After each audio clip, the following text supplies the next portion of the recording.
Kalau kayak gini itu masuknya zaman apa ya?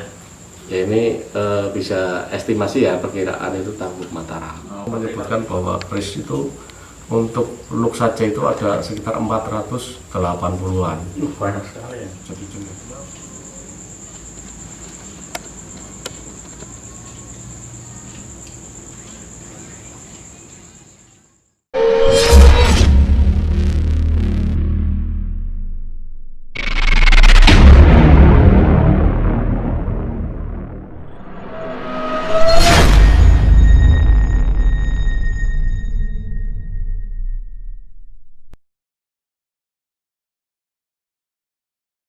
Assalamualaikum warahmatullahi wabarakatuh, Sobat MTS. Selamat malam. Kali ini saya berada di Desa Benjaran, Kecamatan Taman, Kabupaten Pemalang. Kali ini sangat berbeda dengan seperti biasanya. Saya mendatangi tempat angker ataupun mencari demit, pocong, kuntilanak, genderuwo dan sebagainya. Kali ini berbeda. Oh ya, jangan lupa ikuti channel saya terus, Kang Murabi, subscribe ya, subscribe itu untuk bisa aktif untuk informasi dari channel saya tentang hal-hal yang sifatnya itu menguak misteri ataupun mengungkap fakta di balik sebuah misteri. Jangan lupa subscribe, Kali ini saya akan datang ke rumahnya. Ini kebetulan saya di rumahnya. Ke Kang Samsul ataupun Pak Samsul. Beliau pemerhati sejarah, beliau juga pecinta budaya. Saya mendengar beliau itu banyak mempunyai pusaka seperti keris, golok, benduk dan lain sebagainya lah. Pokoknya saya akan mencoba mendatangi beliau, beliau akan menggudal-ngudal atau apa bahasa Indonesia apa ngudal-ngudal ya, mau membedah semua pusaka apa aja yang beliau miliki. Dan terima kasih semua yang sudah subscribe. Semoga jazakumullah khairan jazakallahu. Semoga para sahabat MTS yang sudah subscribe di channel saya Kang Murabi, saya doakan banyak rezeki. Yang belum menikah cepat mendapatkan jodoh, yang utangnya banyak itu bisa cepat banyak rezeki untuk membayar utang. Dan pokoknya apapun hajatnya saya doakan mudah-mudahan Allah mengijabai, amin Allahumma amin. Oke, kali ini mengikuti saya ke Pak Samsul. Kita akan jalan masuk ke dalam, coba ada di rumah apa tidak ya.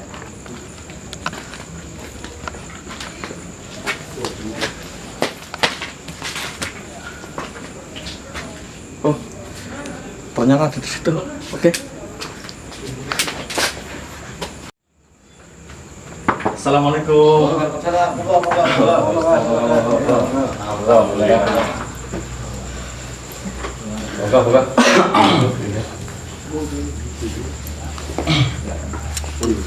Nih, banyak sekali ya, Sobat MTS. Nih pusakanya ternyata banyak. Nanti kita coba buka semua ya. Niki kedatangan ke sini Pak Samsul ini karena sudah mengenal kemarin ketika membedah di Jembatan Sirayak, karena beliau itu ahli sejarah atau pemerhati sejarah. Ini kebetulan saya mendengar beliau itu punya banyak pusaka, makanya saya tertarik ke sini, pengen tahu pusaka apa saja dan untuk apa sih pusaka di koleksi itu, untuk apa, pengen tahu penjabarannya dari beliau. Maaf, kali ini saya silaturahmi ke sini. Pertama silaturahmi, yang kedua pengen tanya-tanya lah tentang, saya mendengar dari teman-teman katanya panjenengan itu banyak pusakanya. Banyak sekali. Ini pusaka ini maksud punya Pak Samsul semua atau gimana? Ya, ini Pak Ustadz, ini koleksi sekitar koleksi saya, karena dia sebagai orang Jawa, kita punya sebuah hasil karya yang sangat luar biasa, punya nilai sejarah dan filosofi. Sudah sepantasnya lah kita sebagai generasi Jawa penerus, kita harus bisa untuk menghargai karya leluhur kita.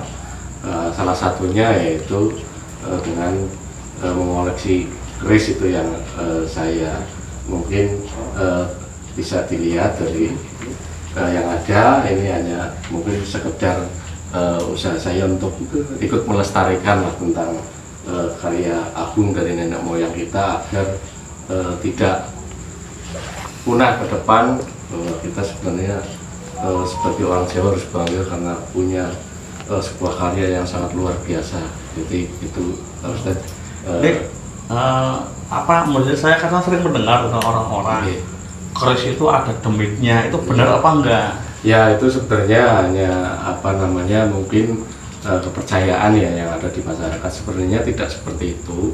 Bahwa sebenarnya keris ya sebenarnya awal mulanya ya sebuah senjata yang diciptakan khususnya untuk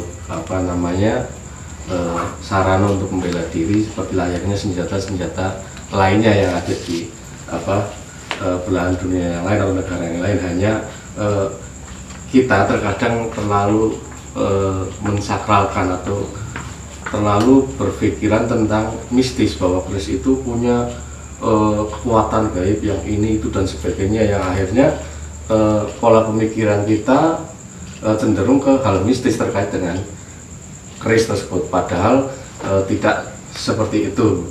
Pada dasarnya keris ya seperti halnya senjata yang lain.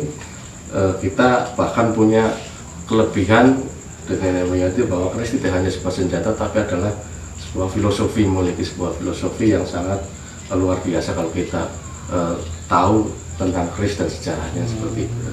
Kalau boleh tahu itu keris apa saja ya? Apa keris zaman apa kalau boleh dipaparkan biar sobat MTS itu lebih paham tentang perkerisan? Ya ini kalau kita perhatikan di sini ini ya keris sepuh ya, sepuh artinya dibuat pada zaman dulu. Kalau dalam keris itu kan ada namanya tangguh atau era masa pembuatan keris tersebut itu dibuat tahun berapa dan sebagainya. Ya kalau di kita mengenal tangguh sepuh mulai dari kerajaan zaman dulu sekali, mulai Bilinusi, Purwacarita sampai Kediri, Majapahit sampai Mataram, kemudian Surakarta, Yogyakarta dan sebagainya, itu ada eranya semua. Nah, termasuk keris-keris ini juga ada sebagian yang mungkin merupakan peninggalan pada zaman dulu, khususnya era Mataram dan seterusnya. Nah, jenisnya macam-macam karena keris punya dapu dan sebagainya. Nah, untuk yang di atas ini kalau diperhatikan itu ada perbedaan bentuk ya, terutama dari warna. Di atas ini namanya ladrang. Ada perbedaannya beda. Ini airnya lancip seperti kapal ya. Kemudian ada detailnya di sini. Ini ladrang. Nah, ladrang pun ada dua, ada Surakarta, gaya Surakarta dan Yogyakarta yang ada di sini. Nah, setelah itu ada juga gaya ini lebih simpel. Kalau ini dulu gunanya untuk acara-acara resmi, ya untuk acara resmi, upacara dan sebagainya.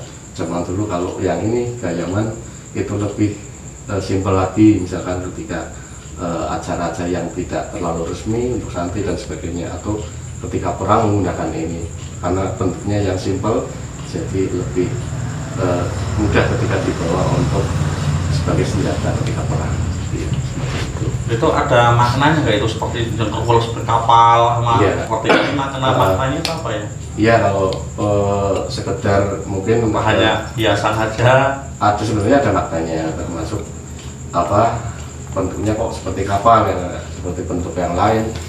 Ini seperti halnya sebenarnya seperti ini kemudian ada detailnya di sini, berdiri di sini, itu seperti filosofinya kayak orang sedang menaiki sebuah kapal. Itu artinya kita sedang mengarungi sebuah kehidupan semacam itu ya. Kemudian juga kepalanya terus menunduk begini, itu artinya kita harus menunduk, tidak boleh kita mendekik atau sombong dan sebagainya. Itu mungkin sedikit filosofi tentang keris ini. Nah, ini dari bentuk. Nah, ini gayaman Jogja.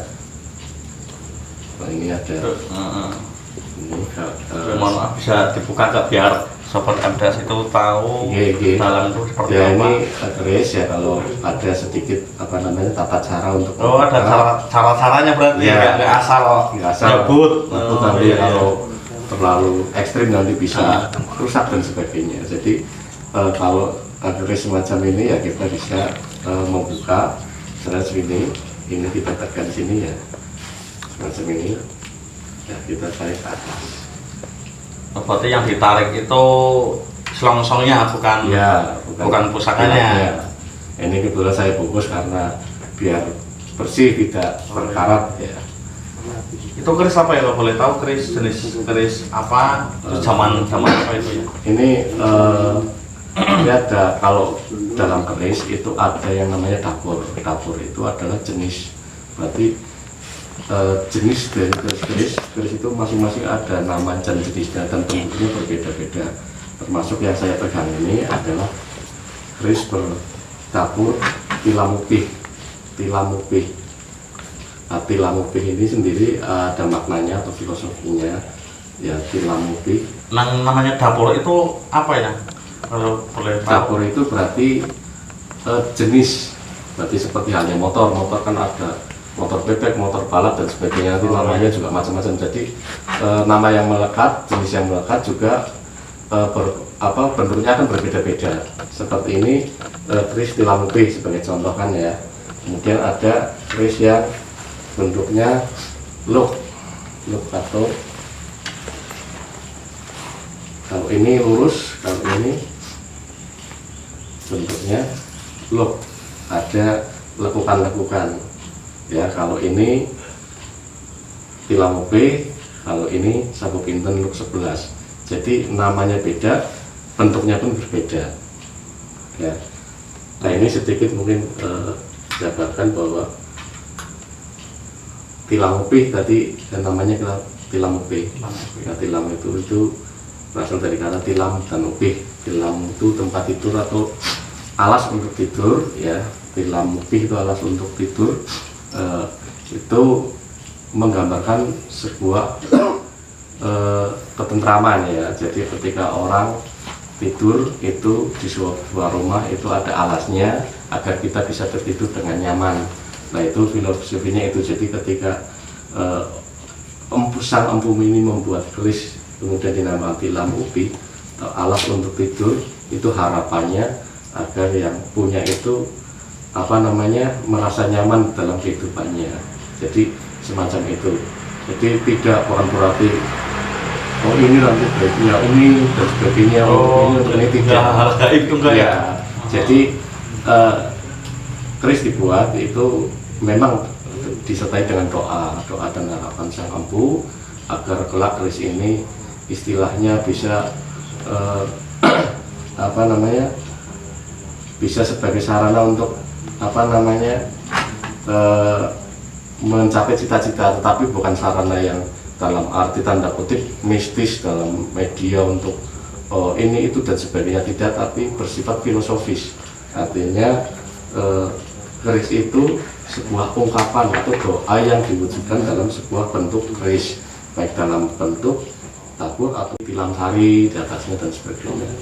Itu konon katanya dulu Kanjeng Sunan Kalijogo itu memberikan petuah ya, bahwa kalau punya keris itu yang pertama adalah tilamupih. Tujuannya apa? Bahwa kita hidup itu mulai dari yang mulai dari bawah, mulai hanya tidur dengan alas tikar. Dengan itu kita akan timbul kemauan yang keras untuk bekerja yang keras sehingga mewujudkan sebuah cita-cita. Nah, itu tilamupih. Nanti habis tilamupih, beliau berkata nanti setelah tilamupih olehkan keris atau warna keris namanya tilam sari. Tilam sari itu tempat tidur yang sudah berbau wangi. Tilam sari, sarinya itu wangi kembang. Jadi setelah usaha keras kita, setelah tercapai semua, kita bisa menemukan hasilnya, yaitu kita sudah tentram, tidurnya enak dan wangi tempatnya. Itu sedikit ceritanya semacam itu. Terus untuk yang ini kan ada look ya, itu setiap look mau mengandung beda nama. Misal ini look berapa ini? Ini look 11. Misal ada look 3, saya katakan ada look 3, ada look 5. itu namanya beda-beda apa sama-sama keris? Berbeda ya. Oh. Ini kalau look 11 itu kebetulan ini kerisnya 1 kinten, ini ada kerajikannya ya. Looknya 11, beda jumlah looknya atau lekukannya pun berbeda nama ya. Misalkan look 3 itu namanya cangkung ya, kemudian ada look 5 itu jenisnya ada Pandawa, Pulang Geni dan sebagainya. Nah nanti ada look 7 itu biasanya dapurnya Carupuk dan sebagainya, sampai ke look 9 ada Sempono dan seterusnya, sampai nanti look 13 itu secara bakunya, secara pakemnya 13. Kalau lebih dari 13 itu namanya apa, Kalawijan. Kalawijan itu berarti di luar pakem yang lazimnya semacam itu. Terus untuk setiap looknya itu apa ada makna-makna tersendiri apa ya, sama itu berbeda-beda look? Iya, berbeda-beda ya. Jadi tadi seperti di awal tadi bahwa setiap keris dibuat itu untuk ada harapan dari sang empu membuat harapan itu diwujudkan dari sebuah apa namanya bentuk keris. Seperti contohnya look 7 itu kalau bahasa Jawa itu bermakna pitulungan, artinya kita mengharap pada Yang Maha Kuasa bahwa kita mendapat pertolongan ya di dunia maupun di akhirat. Itu salah satu filosofinya semacam itu sebagai contoh. Untuk membedakan antar zaman ini zaman apa ya kalau boleh tahu? Ya mungkin ini estimasi zaman Mataraman ya, Mataram. Itu bisa dilihat dari jenis besi, kemudian ciri khusus. Misalkan look, kalau look daerah timur, Mataram, Majapahit dan seterusnya, itu akan berbeda dengan looknya dari Tangguh Pajajaran Barat misalkan. Kalau look daerah Pajajaran itu cenderung looknya kembang, look tidak begitu apa namanya ngeluk ya, rengkol. Contohnya misalnya ini ada ini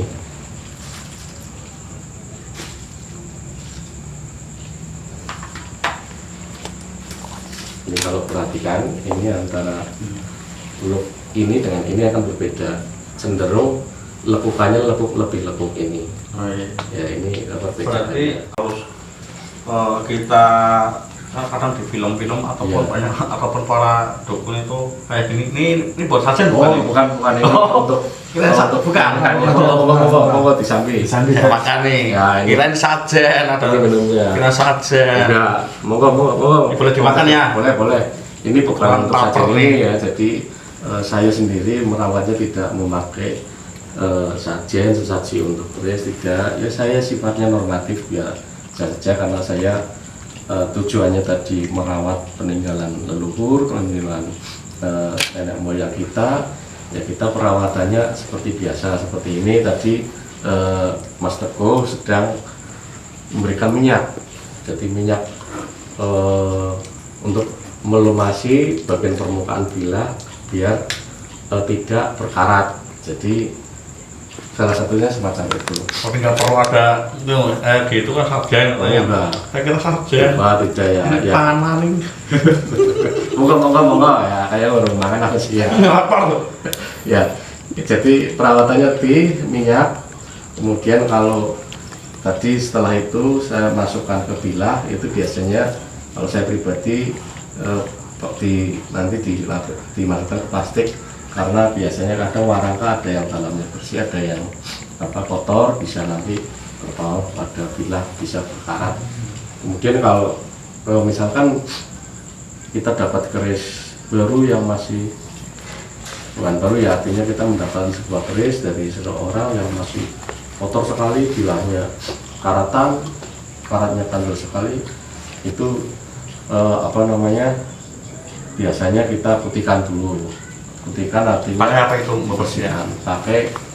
pakai air kelapa ya. Ini biasa nih Mas Teguh ini ya, master untuk membersihkan ya, ini pusaka. bisa cerita ini Mas Aslinya Teguh, nanti. kalau menghilangkan karat itu biasanya seperti apa Mas Teguh?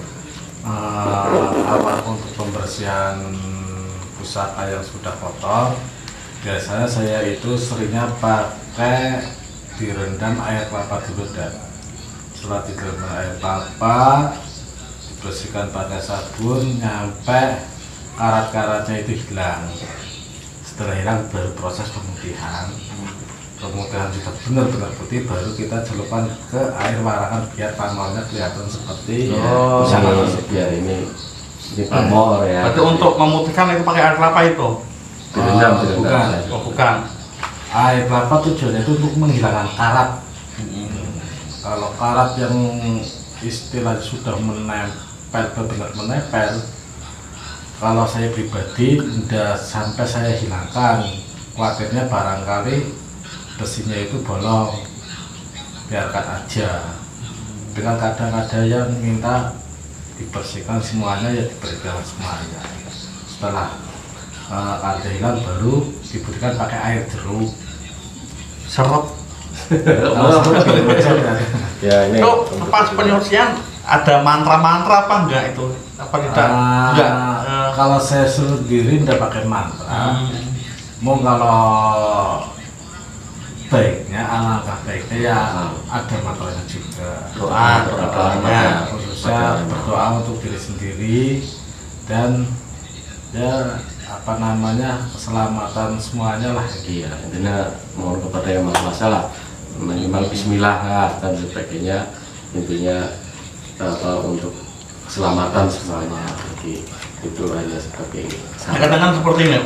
Katanya. Jadi ya karena persepsi masyarakat secara umum selama ini turun temurun itu cenderung ke arah mistis. Jadi memang ya tugas kita sebagai pecinta budaya, pecinta Tosan Aji ini memberikan edukasi, pemahaman kepada masyarakat bahwa ini loh yang namanya keris, ini tuh senjata kita, ada nilai filosofinya, sejarahnya dan sebagainya.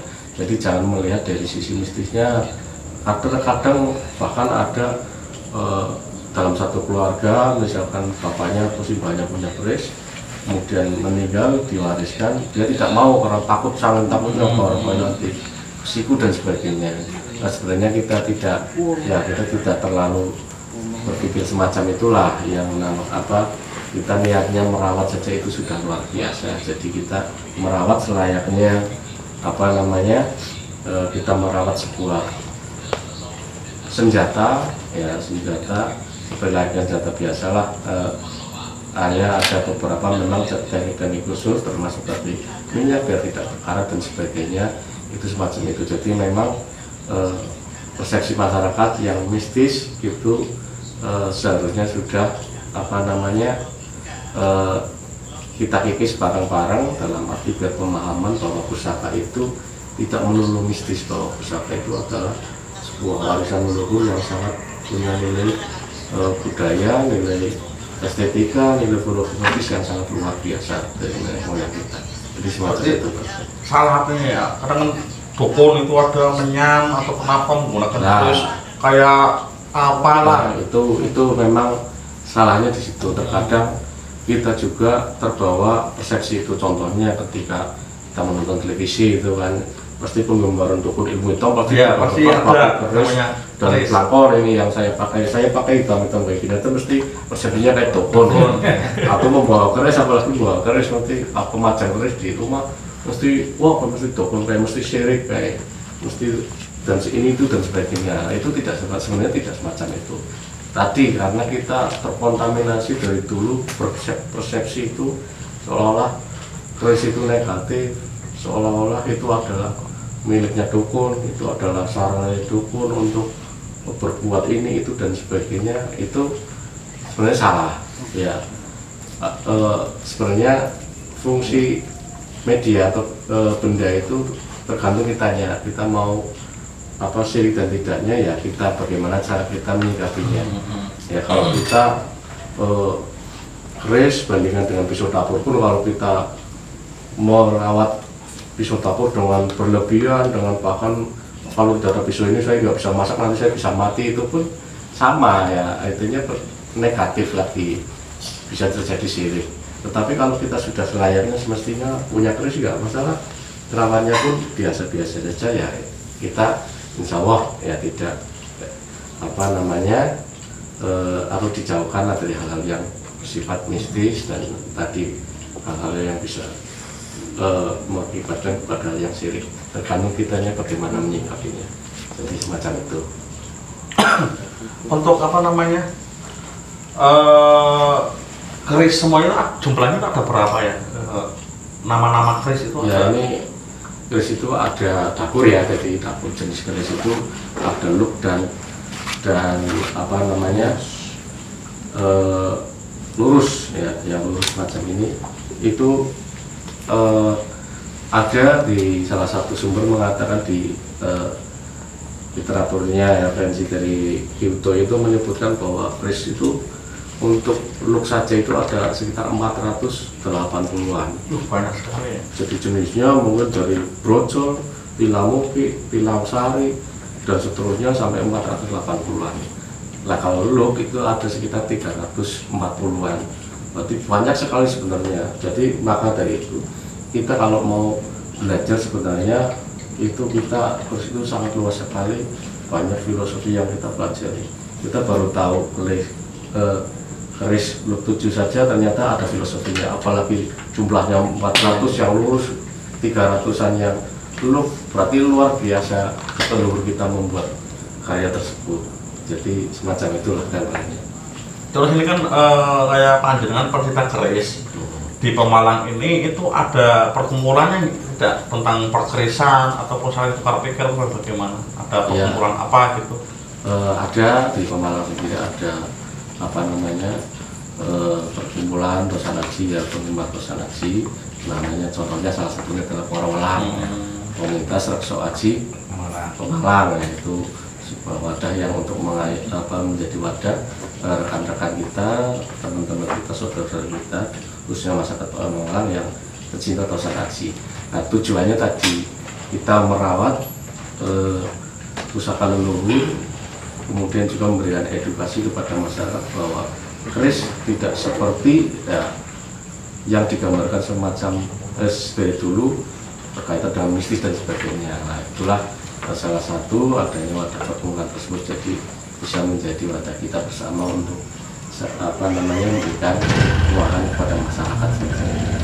Terus di Pemalang ini kan ada sejarah yang berhubungan dengan keris yang saya dengar itu si Mongklang, terus si Tapak, terus Kobar itu gimana itu? Betul artinya sejarahnya itu memang di Pemalang sangat legenda, ada dua keris, yaitu keris Kiai Tapak dan Kiai Mongklang ya. Itu memang dari dulu, zaman dulu itu menjadi pusaka Kabupaten Pemalang. Itu memang ada sejarahnya di Tapak ya. Lalu memang di sejarahnya itu sangat panjang, bahwa salah satu sumber mengatur bahwa di Tapak itu buatan Musupol zaman dulu. Nah, informasi itu saya dapat zaman dulu waktu SMA udah telusuri.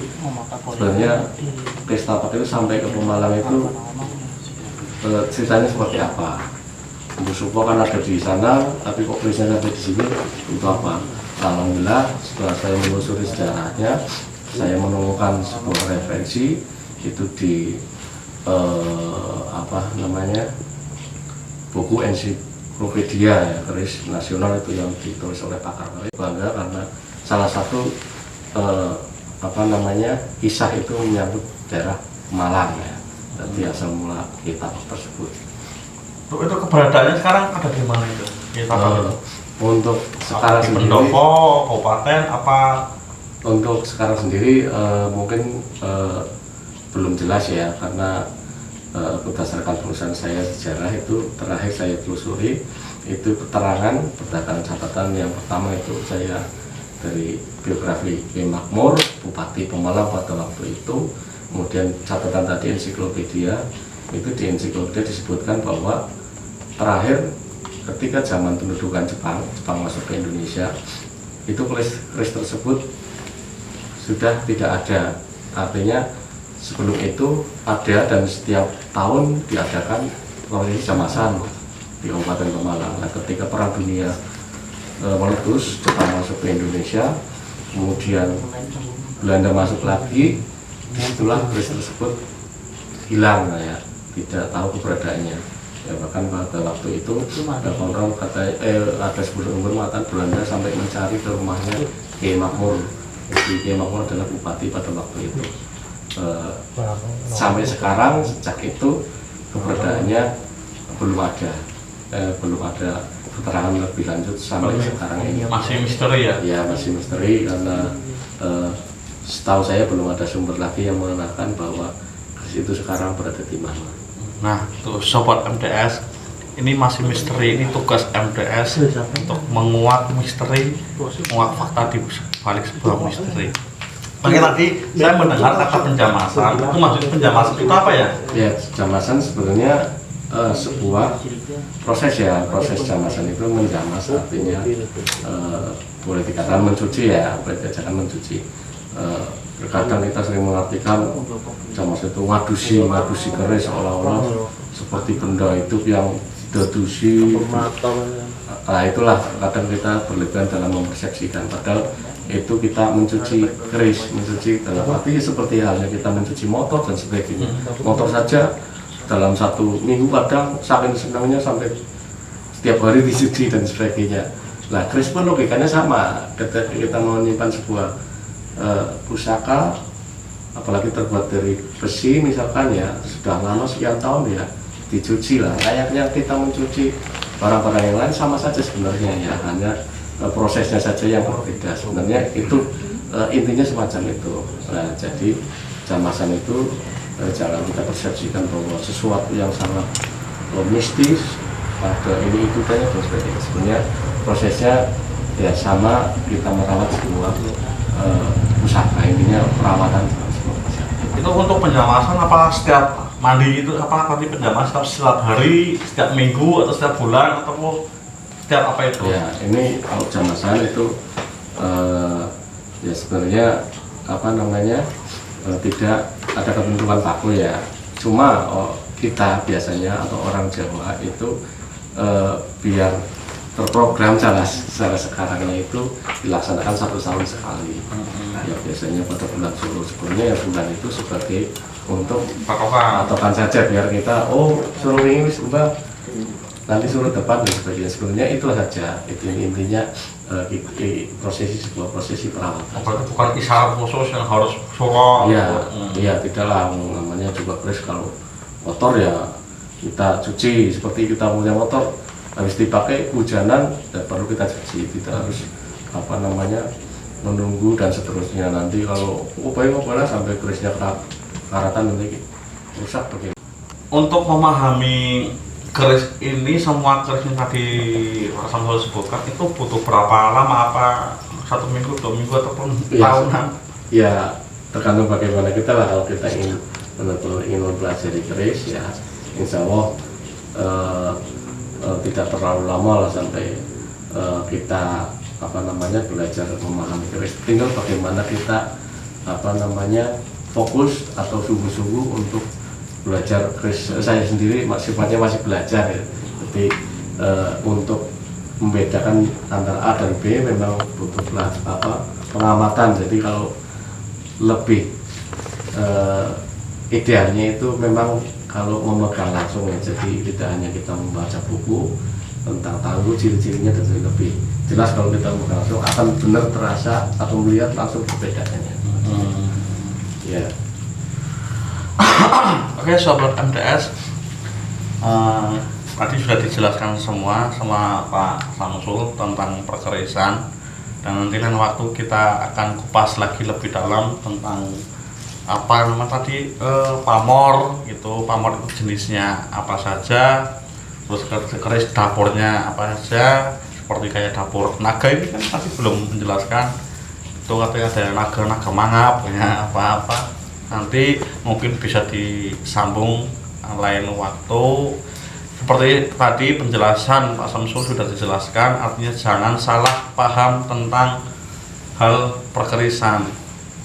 Keris tidak identik dengan perdukunan. Keris atau itu sebuah wujud kita menghormati para leluhur untuk apa namanya itu, merawat ataupun apa ya, merawat peninggalan leluhur. Itu wujud terima kasih kepada para pendahulu kita. Ini suatu luar biasa loh, dari zaman kerajaan saya belum lahir ya, kerajaan Majapahit, kerajaan Singosari, Mataram, itu tahun berapa itu, Belanda aja saya belum lahir ya, ini kerajaan masih utuh.